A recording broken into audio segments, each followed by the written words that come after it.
કલ્પના કરો, એક હજારો લોકોની ભીડ છે, લોકો તાળીઓ પાડી રહ્યા છે, નારા લગાવી રહ્યા છે, હા, એકદમ ઉત્સવ જેવો માહોલ. બરાબર? અને એક વ્યક્તિ સ્ટેજ પર ઊભી છે. લોકો તેને પોતાના તારણહાર તરીકે જોઈ રહ્યા છે. પણ હવે જરા દ્રશ્ય બદલો. રાતના 2 વાગ્યા છે. એ જ વ્યક્તિ જે અત્યારે એક નવા ચૂંટાયેલા નેતા છે, તે પોતાના ઓફિસના રૂમમાં એકલા બેઠા છે. દરવાજો બંધ છે. હા, અને બહારની તાળીઓનો પેલો અવાજ ક્યારનો જ શાંત થઈ ગયો છે. તેમની સામે ટેબલ પર એક ફાઇલ પડી છે. જો તે આ ફાઇલ પર સહી કરશે ને, તો એક મોટો આર્થિક સુધારો આવશે. પણ સાથે જ બિલકુલ, સાથે જ એક આખા શહેરના હજારો મજૂરો રાતોરાત બેરોજગાર થઈ જશે. અને જો સહી નહીં કરે, તો દેશનું અર્થતંત્ર ધીમે ધીમે ખાડામાં જશે. એટલે કે કોઈ સહેલો રસ્તો છે જ નહીં. ના, જરાય નહીં. અચાનક એ ભવ્યતા, એ ફૂલોના હાર, બધું જ એક ભયાનક બોજમાં ફેરવાઈ જાય છે. સત્તાની કુર્સી પર બેસતા જ એક કડવું સત્ય સમજાઈ જાય છે કે આ કોઈ વિશેષાધિકાર નથી. સાચી વાત છે. એ એક એવી જવાબદારી છે જે તમને રાત્રે શાંતિથી ઊંઘવા પણ નહીં દે. બહારથી જોનાર માટે સત્તાનો તાજ હંમેશા હીરા મોતીથી જડેલો હોય એવું લાગે, પણ જે તેને પહેરે છે ને, તેના માટે એ તાજ અંદરથી કાંટાઓથી ભરેલો હોય છે. અરે વાહ, બહુ જ સરસ રીતે તમે આ વાત મૂકી. અને આ જ કાંટાઓ, આ જ અદૃશ્ય બોજ આપણા આજના આ ડીપ ડાઇવનો મુખ્ય વિષય છે. આપણે આજે પેલી બહુ વિખ્યાત કહેવત છે ને, સત્તાનો તાજ પહેરનાર હંમેશા બેચેન રહે છે, એટલે કે uneasy lies the head that wears the crown, તેનું આપણે આજે સંપૂર્ણ પોસ્ટમોર્ટમ કરવાના છીએ. ચોક્કસ. કારણ કે આ માત્ર કોઈ જૂની કવિતાની પંક્તિ નથી. ના, બિલકુલ. આ આપણા રોજિંદા રાજકીય, આર્થિક, સામાજિક અને બૌદ્ધિક નેતૃત્વનું સૌથી મોટું સત્ય છે. અને આજનો આપણો ઉદ્દેશ એકદમ સ્પષ્ટ છે. આપણે આપણી પાસે રહેલા સોર્સેસના આધારે નેતૃત્વનું 360 ડિગ્રી વિશ્લેષણ કરીશું. અને હું અહીં એક વાત ઉમેરવા માંગુ છું. આ ચર્ચામાં આગળ વધતા પહેલા એ સમજવું બહુ અગત્યનું છે કે આ આખું વિશ્લેષણ માત્ર દેશ ચલાવતા મોટા રાજનેતાઓ પૂરતું સીમિત નથી. ઓહ, એટલે તમે કહેવા માંગો છો કે આ બીજા ક્ષેત્રોને પણ લાગુ પડે છે? 100%. આ દરેક એવા માણસ માટે છે જે કોઈ પણ પ્રકારની જવાબદારી સંભાળે છે. ચાહે તે કોઈ મલ્ટીનેશનલ કંપનીના સીઈઓ હોય, જિલ્લાનો વહીવટ સંભાળતા કલેક્ટર હોય કે પછી કોઈ નાની ટીમનો મેનેજર હોય. બરાબર. ખાસ કરીને જ્યારે આપણે સમાજમાં બદલાવ લાવવાની વાત કરતા હોઈએ કે પછી યુપીએસસી કે જીપીએસસી જેવી સ્પર્ધાત્મક પરીક્ષાઓમાં નિબંધ કે એથિક્સના પેપરની તૈયારી કરતા હોઈએ ને, ત્યારે આ પ્રકારનું ક્રિટિકલ થિંકિંગ વિકસાવવું બહુ જ જરૂરી છે. સાવ સાચી વાત છે. સત્તાની પાછળનું નીતિશાસ્ત્ર સમજ્યા વિના કોઈ પણ સિસ્ટમને પૂરી રીતે સમજી શકાય જ નહીં. તો ચાલો આ બાબતને આપણે થોડી વધુ સરળ રીતે ઉકેલીએ. હા, ચોક્કસ. ક્યાંથી શરૂઆત કરીશું? જો પેલા બંધ રૂમમાં બેઠેલા નેતાની વાત પરથી શરૂઆત કરીએ તો સૌથી મોટો વિરોધાભાસ મને તો લોકશાહીમાં જોવા મળે છે. કેવી રીતે? કારણ કે લોકશાહીમાં તાજ કોઈને વારસામાં નથી મળતો. એ તાજ ભાડે આપેલો હોય છે. મતલબ, પ્રજા 5 વર્ષ માટે સત્તા ભાડે આપે છે. તો શું આ બાબત જ નેતાની બેચેનીમાં સૌથી મોટો વધારો નથી કરતી? બિલકુલ કરે છે.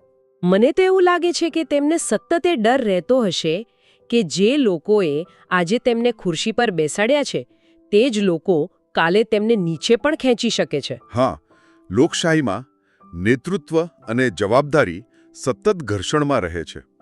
અહીં નેતાની કાયદેસરતા એટલે કે લેજિટિમેસીની રોજ કસોટી થાય છે. આપણે જે સોર્સ મટીરિયલનો અભ્યાસ કર્યો ને, તેમાં કટોકટીના સમયના બહુ સચોટ ઉદાહરણો છે. દાખલા તરીકે કોઈ ભયાનક રોગચાળાનો સમય યાદ કરો. હા, પેન્ડેમિકનો સમય. બરાબર. જ્યારે સંક્રમણ ફેલાઈ રહ્યું હોય ત્યારે નેતાએ શું કરવું? જો તે આખા દેશમાં સખત લોકડાઉન લગાવે તો લાખો લોકો રોજગારી ગુમાવશે, ભૂખમરો વધશે અને અર્થતંત્ર તૂટી જશે. બિલકુલ. પણ જો તે લોકડાઉન ન લગાવે અને આર્થિક ચક્ર ચાલુ રાખે તો હજારો લોકો બીમારીથી મરી જશે. એટલે કે કોઈ આદર્શ વિકલ્પ છે જ નહીં. ના, કોઈ જાદુઈ નથી હોતી. નેતા જે પણ નિર્ણય લેશે, સમાજને એક વર્ગનું નુકસાન થવાનું જ છે અને લોકોનો ગુસ્સો તેમના પર જ ઉતરવાનો છે. અરે બાપ રે! રાષ્ટ્રીય સુરક્ષા અને નાગરિકોની સ્વતંત્રતા વચ્ચે પણ આવો જ સંઘર્ષ ચાલે છે. જ્યારે આ નિર્ણયો લેવાય છે ત્યારે ભવિષ્ય અંધકારમય હોય છે, પણ 10 વર્ષ પછી જ્યારે ઇતિહાસકારો પોતાના ડ્રોઈંગ રૂમમાં બેસીને એ નિર્ણયનું વિશ્લેષણ કરશે ને ત્યારે તેઓ બહુ કઠોરતાથી જજ કરશે. હા, આ સતત તોળાતો ઇતિહાસનો ચુકાદો સત્તાધીશની ઊંઘ હરામ કરી નાખે છે. આ રોગચાળાના ઉદાહરણ પરથી મને આર્થિક જગતની યાદ આવી ગઈ. હા, ત્યાં પણ પરિસ્થિતિ કંઈ અલગ નથી હોતી. જો વિચારો કે કોઈ બહુ મોટી ગ્લોબલ બેંકના સીઈઓ છે. જોવાની ખૂબી એ છે કે સામાન્ય દિવસોમાં આ સીઈઓ કદાચ પોતાની ઓફિસના 2 મેનેજરોને એક પ્રેઝન્ટેશનની સ્લાઇડના કલર માટે એકમત ન કરી શકતા હોય. હા, એવું બને છે કોર્પોરેટમાં. પણ જ્યારે કટોકટી આવે ને ત્યારે આખી દુનિયા તેમની સામે જુએ છે. તેમની સ્થિતિ એવા જહાજના કેપ્ટન જેવી હોય છે જે ભયંકર વાવાઝોડામાં ફસાયું છે. બહુ સરસ એનાલોજી આપી તમે. બધા પેસેન્જરોને કેપ્ટનનો પાવર, તેનો રૂઆબ અને તેનું યુનિફોર્મ દેખાય છે. પણ માત્ર ને માત્ર એક કેપ્ટન જ જાણે છે કે જહાજના તળિયે કેટલું મોટું કાણું પડ્યું છે. અને તેઓ ડૂબવાની કેટલી નજીક છે. આ કેપ્ટનવાળી વાત એકદમ સચોટ છે. સોર્સમાં આર્થિક કટોકટી, ખાસ કરીને 2008ના ગ્લોબલ ફાઇનાન્શિયલ ક્રાઇસિસનો ઊંડો સંદર્ભ છે. હા, એ સમય તો બહુ જ ભયાનક હતો. આપણે માત્ર 2008ની કટોકટી એમ કહીને આગળ નથી વધવું. જરા એ સમયના મેનહાટનની કોઈ મોટી ઇન્વેસ્ટમેન્ટ બેંકના બોર્ડરૂમની કલ્પના કરો. રવિવારની મોડી રાત હશે કદાચ. બરાબર, રવિવારની મોડી રાત છે અને સોમવારે સવારે શેરબજાર ખુલવાનું છે. સીઈઓ પાસે 2 જ રસ્તા છે.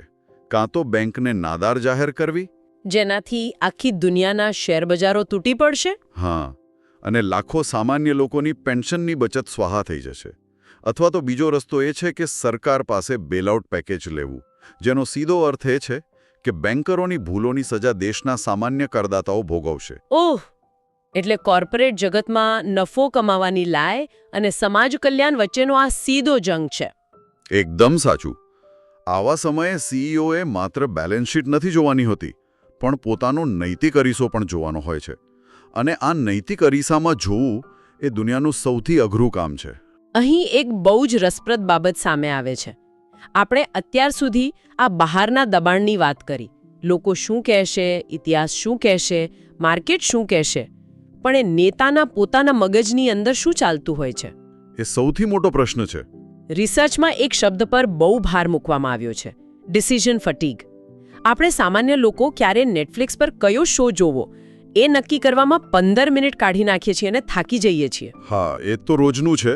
તો જે વ્યક્તિએ રોજ સવારે ઉઠીને એવા નિર્ણયો લેવાના છે જેનાથી લાખો લોકોની જિંદગી બદલાવાની છે, તેની માનસિક હાલત કેવી થતી હશે? બહુ જ ગંભીર. ડિસિઝન ફટીગ એ માત્ર થાક નથી, એ એક મનોવૈજ્ઞાનિક સ્થિતિ છે જ્યાં મગજ સતત અઘરા નિર્ણયો લઈને બહેરું મારી જાય છે. અને આની પાછળનું એક સૌથી મોટું કારણ એ છે કે સત્તા માણસને ભયંકર રીતે એકલો પાડી દે છે. જેમ જેમ તમે હોદ્દાની સીડી પર ઉપર જાઓ છો ને, તેમ તેમ તમને મોઢા પર સાચું કહેવાવાળા મિત્રો અને સહકર્મીઓ ઓછા થતા જાય છે. પણ એક મિનિટ, હું અહીંયા થોડી અસહેમત છું. આ એકલતાની વાત પેલા જૂના જમાનાના રાજા મહારાજાઓ માટે સાચી હોઈ શકે, જેઓ મોટા કિલ્લાઓમાં કેદ રહેતા હતા. પણ આજે પણ એવું જ છે ને. પણ આજે તો આધુનિક સમય છે. મોટા નેતાઓ કે સીઈઓ પાસે આધુનિક ડેટા એનાલિટિક્સ છે, ડેશબોર્ડ છે, વોટ્સએપ પર સેકન્ડોમાં માહિતી મળે છે. તો પછી આજનો નેતા માહિતીથી આઇસોલેટ કેવી રીતે થઈ શકે? ટેકનોલોજીએ તો આ ખાઈ પૂરી દીધી હોવી જોઈએ ને. આ તમારો પ્રશ્ન બહુ જ વ્યાજબી છે, પણ વાસ્તવિકતા એનાથી બિલકુલ ઉલટી છે. એ કેવી રીતે? જુઓ, ડેટા અને ડેશબોર્ડ છે, પણ એ ડેટા કોણ ક્યુરેટ કરે છે? નેતાની નીચે કામ કરતા લોકો. ઓહ, હા, બરાબર. અને એ લોકો સત્તાની સામે કડવું સત્ય બોલતા ડરે છે. તેઓ પોતાનો પગાર અને નોકરી બચાવવા માટે ડેટાને એવી રીતે ફિલ્ટર કરીને રજૂ કરે છે જેથી સાહેબને સારું લાગે. જેને ઇન્ફોર્મેશન અસિમેટ્રી કહેવાય છે, રાઈટ? બરાબર. માહિતીની અસમતુલા. ડેટાનો ઢગલો હોવા છતાં નેતા સુધી મેદાનની સાચી જમીની હકીકત એટલે કે લોકોનો અસલી રોષ પહોંચતો જ નથી. અને જ્યારે ખોટી યા અધૂરી માહિતીના આધારે નિર્ણય લેવાય ત્યારે આપત્તિ સર્જાય છે. એટલે ટેકનોલોજી ડેટા આપી શકે, પણ હિંમતપૂર્વક અપાતો પ્રમાણિક ફીડબેક નહીં. 100% સાચી વાત. વાહ, આ પર્સ્પેક્ટિવ ખરેખર આંખ ઉગાડનારો છે. અને આ જ ડિજિટલ યુગમાં એક બીજું મોટું જોખમ પણ મેં જોયું છે. કયું? સામાજિક કે સોશિયોલોજીકલ દબાણ. આજે કોઈ નેતા સવારે 10 વાગે કોઈ નવી નીતિની જાહેરાત કરે તો 10:15 વાગે તો સોશિયલ મીડિયા પર લાખો લોકો તેનું પોસ્ટમોર્ટમ કરીને નેતાને વિલન ઘોષિત કરી દે છે. હા, ટ્વિટર અને ફેસબુક પર તરત જ ટ્રેન્ડ થવા લાગે. શું આ માઇક્રોસ્કોપિક સ્ક્રુટિની, આ સતત નજર હેઠળ રહેવાની સ્થિતિએ પેલા તાજનો ભાર અસહ્ય નથી બનાવી દીધો? બિલકુલ બનાવી દીધો છે. પહેલાના સમયમાં નેતાના નિર્ણયોની ચર્ચા અઠવાડિયાઓ પછી અખબારોમાં થતી. આજે સોશિયલ મીડિયાએ ટીકાને પૂરી રીતે લોકશાહીબદ્ધ કરી દીધી છે. સાચી વાત. કોઈ પણ અનામી વ્યક્તિ ગમે ત્યાં બેસીને દુનિયાના સૌથી શક્તિશાળી માણસની પ્રતિષ્ઠાના ધજાગરા ઉડાવી શકે છે. અને એટલે જ સત્તામાં રહેલા લોકોએ પોતાની પ્રાઇવસીનું, પોતાના અંગત જીવનનું કાયમી બલિદાન આપવું પડે છે. તેમની એક નાની ભૂલ પણ ભારે પડી શકે. હા, એક નાની ભૂલ, એક ખોટો શબ્દ વાયરલ થઈને તેમની આખી જિંદગીની કમાણી જેવી પ્રતિષ્ઠાને માટીમાં મેળવી શકે છે. આ સતત તોળાતી તલવાર હેઠળ જીવવું એ કોઈ સામાન્ય માણસના બસની વાત નથી. ખરેખર. હવે વિચારો, જો નેતા માનસિક રીતે ડિસિઝન ફટીકથી થાકેલો હોય, આસપાસના લોકો તેને માત્ર મીઠી મીઠી વાતો કહેતા હોય, અને બહાર ટ્રોલ આર્મી બેઠી હોય. બિલકુલ, બહાર લાખો ટ્રોલ તેની એક ભૂલ પકડવા બેઠા હોય, તો આટલા પ્રચંડ ઘોંઘાટ વચ્ચે તે સાચા અને નૈતિક નિર્ણયો કેવી રીતે લઈ શકે? અહીં આપણી ચર્ચા એક બહુ જ ઊંડા અને ગંભીર વળાંક પર પહોંચે છે. હા, નૈતિકતા અને નીતિશાસ્ત્ર એટલે કે એથિક્સ તરફ. બરાબર. અને જ્યારે આપણે એથિક્સની વાત કરીએ છીએ ને, ત્યારે સત્તાનું સૌથી મોટું યુદ્ધ કોઈ સંસદ કે મીટિંગ રૂમમાં નથી લડાતું, પણ નેતાના પોતાના મગજ અને આત્મા વચ્ચે ખેલાતું હોય છે. હા, બહુ ઊંડી વાત કરી તમે. આપણા સોર્સ મટીરિયલમાં ફિલોસોફીના 2 બહુ જ અગત્યના સિદ્ધાંતો સમજાવ્યા છે. અચ્છા, કયા કયા? પહેલો છે યુટિલિટેરિયનિઝમ એટલે કે ઉપયોગિતાવાદ, અને બીજો છે ડિઓન્ટોલોજિકલ એથિક્સ એટલે કે કર્તવ્યવાદ. અરે બાપરે, આ તો બહુ ભારેખમ શબ્દો છે. મતલબ ચાલો કોઈને આસાનીથી સમજાવવું હોય તો કઈ રીતે સમજાવીશું? ચોક્કસ, ચલો એકદમ સરળ ઉદાહરણ લઈએ. હા, પ્લીઝ. માની લો કે કોઈ શહેરના મેયર છે. શહેરમાં એક નવો અતિઘાતક વાયરસ ફેલાઈ રહ્યો છે. ઓકે. હવે ઉપયોગિતાવાદ એમ કહે છે કે જે નિર્ણયથી સૌથી વધુ લોકોનો જીવ બચતો હોય તે નિર્ણય લો. ભલે તેના માટે તમારે અમુક લોકોના હકો છીનવા પડે. બરાબર. એટલે મેયર કદાચ સંક્રમિત લોકોને બળજબરીથી કોઈ સ્ટેડિયમમાં કેદ કરી દેશે. આનાથી આખું શહેર બચી જશે, પણ પેલા થોડા લોકોના મૂળભૂત અધિકારોનો ભંગ થશે. સમજાયું. અને પેલો બીજો સિદ્ધાંત શું હતો? કર્તવ્યવાદ.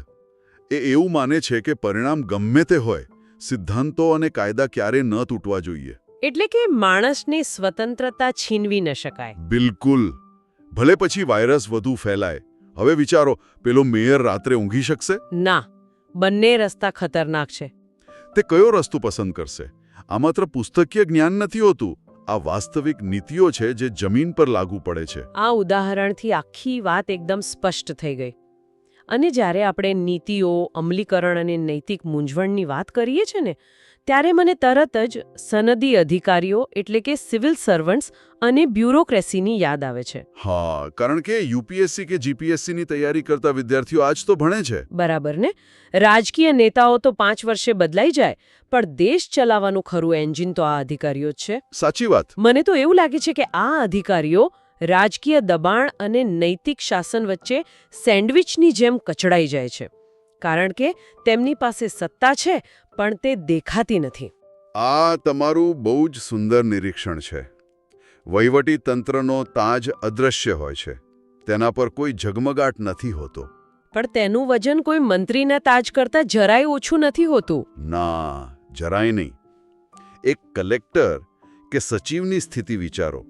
તેમણે એકસાથે 3 મોરચે યુદ્ધ લડવાનું છે. કયા 3 મોરચા? પહેલું, રાજકીય નેતાઓની અપેક્ષાઓ, કે જેઓ લોકપ્રિયતા માટે રાતોરાત કોઈ અવાસ્તવિક યોજના પાસ કરાવવા માંગતા હોય. બીજું, કાયદાકીય મર્યાદાઓ.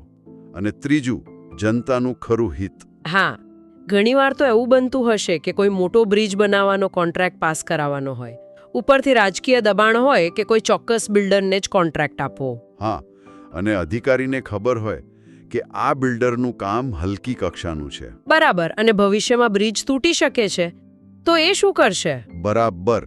એ જ સૌથી મોટો પ્રશ્ન છે. જો અધિકારી કાયદા અને નૈતિકતાનું પાલન કરીને કોન્ટ્રાક્ટ રોકશે, તો કદાચ તેની બદલી કોઈ છેવાડાના જિલ્લામાં કરી દેવામાં આવશે. અને જો તે દબાણમાં આવીને સહી કરી દેશે તો તો ભવિષ્યમાં જ્યારે બ્રિજ પડશે ત્યારે લોકોના મોતનો ભાર તેના અંતરાત્મા પર રહેશે. ઓહો, આ તો બહુ જ ભયંકર સ્થિતિ છે. એટલે જ પોતાની નૈતિકતા જાળવી રાખીને સિસ્ટમમાં ટકી રહેવું એ કોઈ લોઢાના ચણા ચાવવા સમાન છે.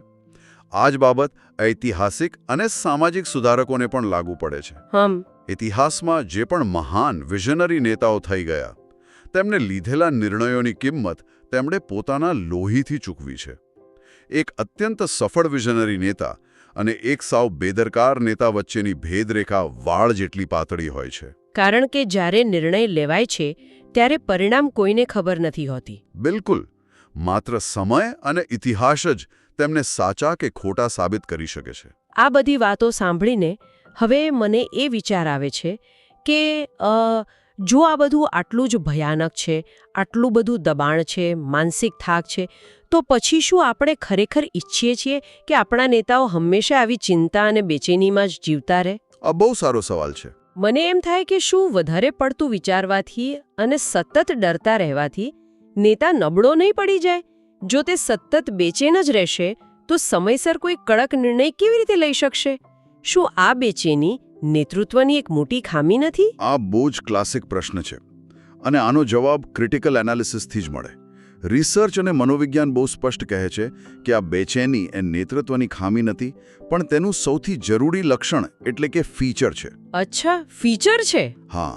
વિચારો, જો કોઈ માણસ અત્યંત શક્તિશાળી ખુરશી પર બેસે અને તેને કોઈ જ બેચેની ન થાય, તે એકદમ શાંત અને નિશ્ચિંત થઈ જાય, તો તેના બે જ અર્થ નીકળે. કયા બે અર્થ? કાં તો એ માણસ સાવ બેદરકાર છે, જેને લોકોના જીવવાની કે મરવાની કોઈ પડી નથી. ઓકે, અને બીજું? અથવા તે એક સરમુખત્યાર બની ગયો છે, જેને એમ લાગે છે કે તે ક્યારેય કોઈ ભૂલ કરી જ ન શકે. ઓ, આ તો બહુ ખતરનાક કહેવાય. એટલે જ આ અસ્વસ્થતા અને બેચેની જ એ વસ્તુ છે જે સત્તાનો દુરુપયોગ રોકે છે.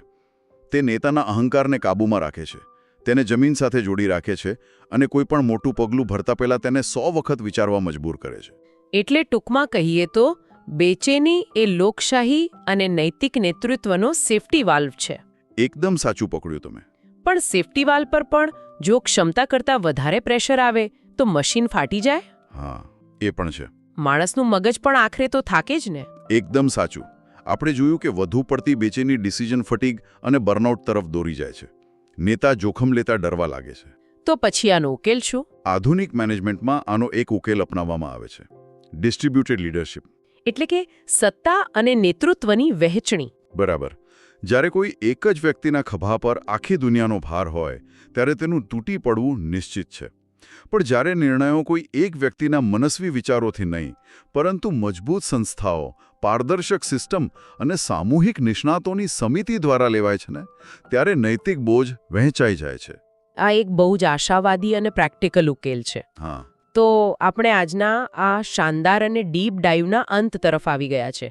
ચાલો આખા વિશ્લેષણનો એક ઝડપી સારાંશ કાઢી લઈએ. ચોક્કસ. આપણે એ સમજ્યા કે સત્તાની ખુરશી એટલે માત્ર સ્ટેજ, સિદ્ધિ કે લોકોના આકર્ષણનું કેન્દ્ર નથી. ચાહે તે દેશનું રાજકારણ હોય, લાખો કરોડોનું અર્થતંત્ર હોય કે પછી ફાઇલોના ઢગલા વચ્ચે બેઠેલી બ્યુરોક્રેસી હોય. જ્યારે તમે ટોચ પર હો છો ત્યારે તમારી સાથે જવાબદારીઓ, આકરી ટીકા, સતત લોકોની નજર અને એવી નૈતિક મૂંઝવણો મફતમાં આવે છે જેના કોઈ સીધા જવાબો હોતા જ નથી. સાચી વાત. સત્તાનો તાજ પહેરનાર વ્યક્તિનું જીવન ક્યારે માત્ર તેનું પોતાનું રહેતું જ નથી. અને આજના આ સેશનમાંથી આપણને જે સૌથી મોટી સમજણ મળે છે તે એ છે કે આપણે જે પદ અને સત્તાની પાછળ આટલી આંધળી દોટ મૂકીએ છીએ ને, તેની પાછળ કેટલું મોટું બલિદાન અને છુપાયેલું મૂલ્ય રહેલું છે તે ઓળખવો પડશે. બિલકુલ. ખાસ કરીને જ્યારે સ્પર્ધાત્મક પરીક્ષાઓની તૈયારી કરતા વિદ્યાર્થીઓ આ દૃષ્ટિકોણથી વિચારશે ત્યારે જ તેઓ ભવિષ્યના એવા અધિકારીઓ બની શકશે જે સત્તાના મોહમાં અંધ ખવાને બદલે તેના નૈતિક ભારને સમજીને એક પરિપક્વ અને જવાબદાર નેતૃત્વ પૂરું પાડી શકશે. બિલકુલ સાચી વાત છે. અને મિત્રો, આ ચર્ચાને પૂરી કરતા પહેલા હું તમને એક એવો પ્રશ્ન પૂછવા માંગુ છું જે તમને ચોક્કસ વિચારતા કરી દેશે. કયો પ્રશ્ન?